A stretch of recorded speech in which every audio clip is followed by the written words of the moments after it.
m'appelle Martine Lebrist, je suis assistante sociale en service de maternité à l'hôpital de la Conception et j'ai commencé il y a de nombreuses années, en 1986. Voilà, je suis là sur la fin de mon parcours professionnel, mais j'ai toujours autant d'envie.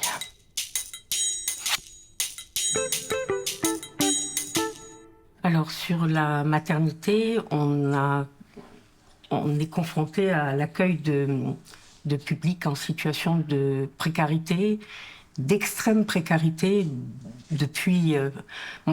puisque j'ai un recul par rapport à l'année à laquelle j'ai commencé, pendant laquelle j'ai commencé, je dirais bien 10-12 ans, on a une très grande précarité.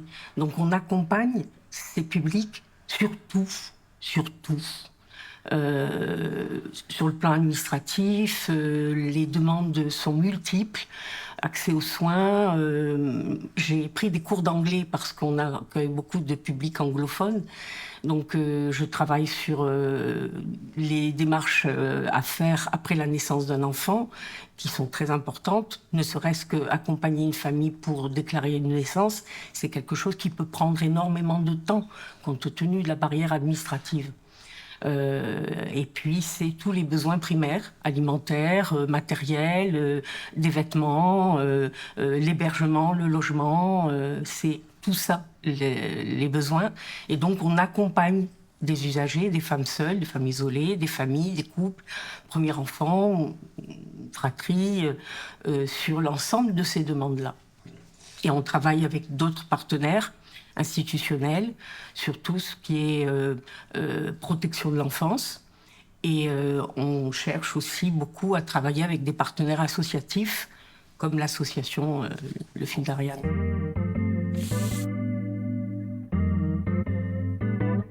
Je pense que je suis faite pour aider. J'ai été infirmière, j'ai travaillé 4 ans à la Timone. Et puis, par rapport à des convictions personnelles, politiques, etc., je pensais que je pouvais me retrouver davantage dans le métier d'assistante sociale. Et donc, j'ai repris des études, j'ai obtenu mon diplôme. Je ne regrette pas mon parcours. Je pense que je suis faite pour ça.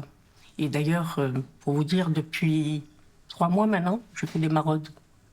Je suis bénévole à la Croix-Rouge et je fais des maraudes. Voilà.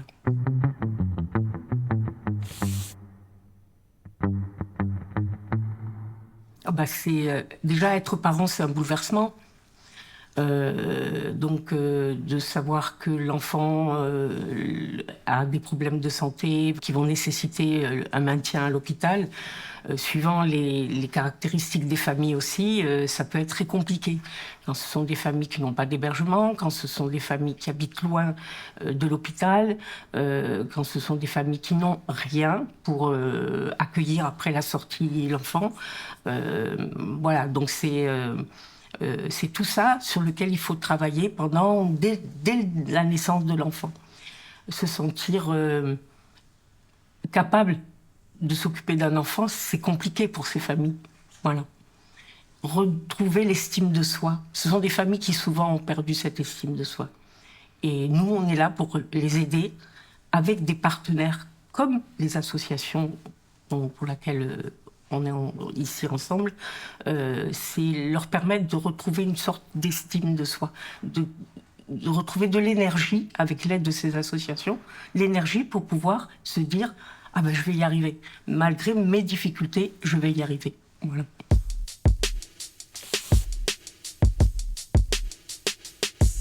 Alors chez nous, le parcours, ça peut être par l'intermédiaire des urgences. En maternité, vous avez le bloc d'accouchement qui assure des urgences, vous avez le service des urgences de gynécologie. Donc parfois, je suis contactée par les professionnels, c'est le point de départ. Parfois, elles viennent d'être hospitalisées, le personnel me contacte, je les rencontre en suite de couches, et parfois c'est le bouche à oreille.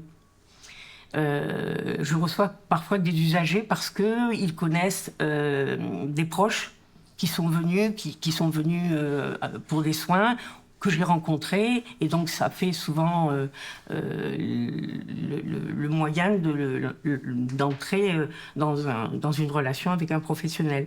Ou alors les institutions, ça peut être le service de PMI, ça peut être les services sociaux institutionnels qui nous contactent en nous disant nous suivons telle personne, telle famille, madame est enceinte ou madame est sur le point d'accoucher, est-ce que vous pouvez les rencontrer, la rencontrer, être vigilante et nous dire comment ça se passe pendant tout son séjour. Et on fait un point avant la sortie de la maternité. Voilà.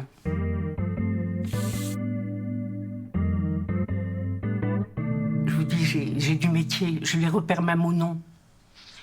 Parfois, les sages-femmes ne le savent pas, mais je vous le dis, je vais au bloc d'accouchement, elles ont un cahier d'émargement où elles mettent tous les noms des personnes qui ont été reçues. Je les repère. Et puis je les rencontre. Parfois, ce sont les sages-femmes qui me disent « Martine, est-ce que tu peux venir voir Madame Intel ?» Sinon, c'est moi. Je rentre dans la chambre et je commence à créer du lien. Et parfois, je les vois une fois, 2 fois. Parfois, je les vois plusieurs fois pendant tout le séjour. En moyenne, quand c'est un accouchement, ils appellent ça accouchement voix basse, elle reste entre 3 et 4 jours. Quand c'est une césarienne, elle reste entre 4 et 6 jours. Et après, tout va dépendre aussi de l'état de santé de leur enfant.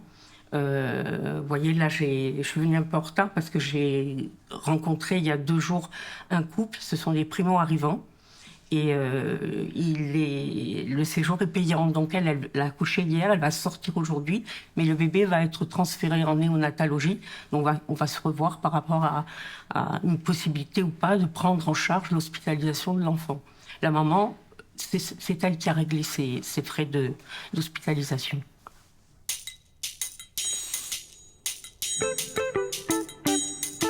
Alors, comme je vous disais,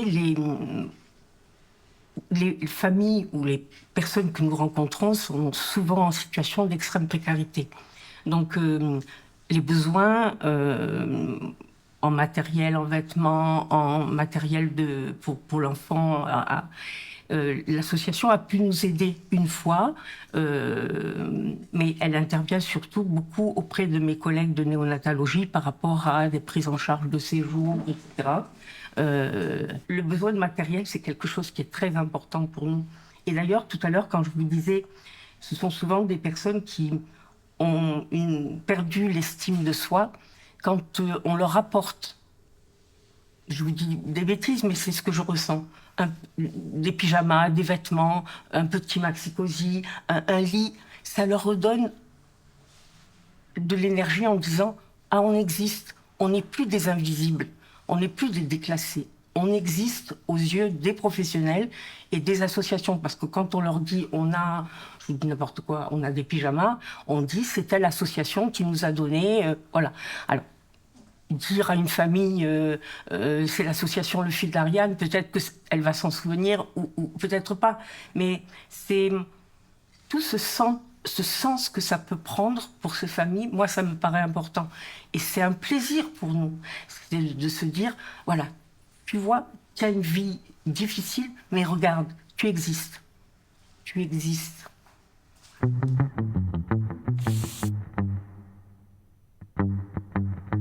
Alors, moi, je l'ai connu quand le service de néonatologie qui était à la Timone est venu s'installer à la Conception. Et au tout début, en étant déjà assistante sociale en maternité, parfois on intervenait avant que l'équipe se constitue et se spécialise.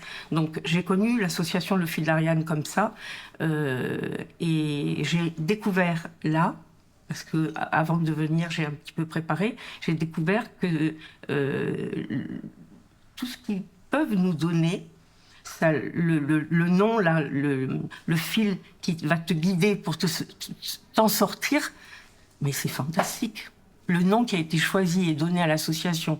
Cette métaphore, mais je ne sais pas qui l'a trouvé, mais c'est super. Et je me reconnais et je me dis, tiens, quand tu rencontreras une famille et que tu pourras dire, voilà, j'ai le fil, je peux vous donner un fil qui va vous guider.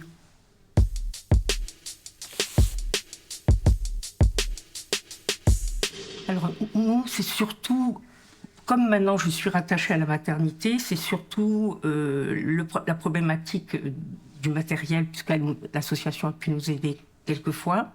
Et aussi parfois, mais souvent c'est les collègues de néonat qui prennent le relais quand il faut aider une famille à trouver un hébergement à proximité de l'hôpital et pour certaines à trouver une aide pour le financement de cet hébergement. Voilà. Donc souvent, moi, je fais juste le relais auprès de mes collègues de néonatologie en leur disant j'ai rencontré telle personne, telle famille, voilà le contexte, voilà la situation sociale. Est-ce que tu peux prendre le relais? Est-ce que tu peux les rencontrer et faire le point et essayer de trouver un accueil parce qu'ils habitent tel département ou tel département et que le séjour de l'enfant qui est né est long.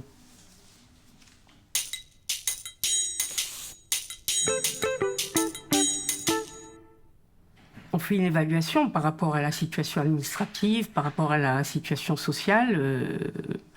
Moi, c'est assez rapide. J'ai souvent des familles qui n'ont rien, qui sont démunies de tout, parce que leur situation administrative fait que pour le moment, il n'y a pas de perspective, il n'y a pas de porte de sortie. Beaucoup n'ont pas accès aux prestations familiales, voilà.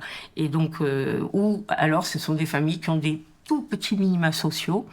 Le RSA, une allocation chômage. Quand c'est un couple, parfois le monsieur ne travaille qu'à temps partiel, donc on évalue le revenu comme ça.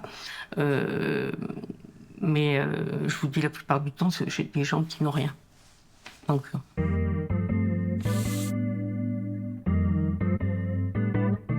j'ai peur, autant en tant que professionnel qu'en tant que personne. Parce que je vous dis, je constate depuis plus de 10 ans une montée de la précarité, quoi. Donc, on a par exemple un point sur lequel j'ai pas insisté, mais on y est confronté en permanence. Nous, on a des femmes seules, des couples avec enfants à la rue. Et on est amené à appeler le 115 pour demander souvent des hébergements d'urgence, mais ils sont saturés. Et il m'arrive très souvent de garder, heureusement que c'est quelque chose qui est compris par l'ensemble de l'équipe à la maternité, je fais prolonger les séjours à 1 500 € par jour. Le médecin a accepté. On a fait garder une patiente avec un bébé 1 mois, pour rien. 1 mois jusqu'à ce que le 115 puisse proposer un hébergement. Parce qu'on ne voulait pas mettre cette personne à la rue. Et là, en ce moment, une de mes collègues, que vous n'avez pas rencontrée, elle suit une patiente, c'est un couple, ils vont donner naissance à leur 5e enfant, ils dorment dans la rue. Et un couple avec 5 enfants avec le 115, je risque de ne pas trouver. Je ne sais pas comment je vais faire. Voilà. Donc j'ai peur. Je sens que je suis dans un contexte complexe, compliqué. Voilà.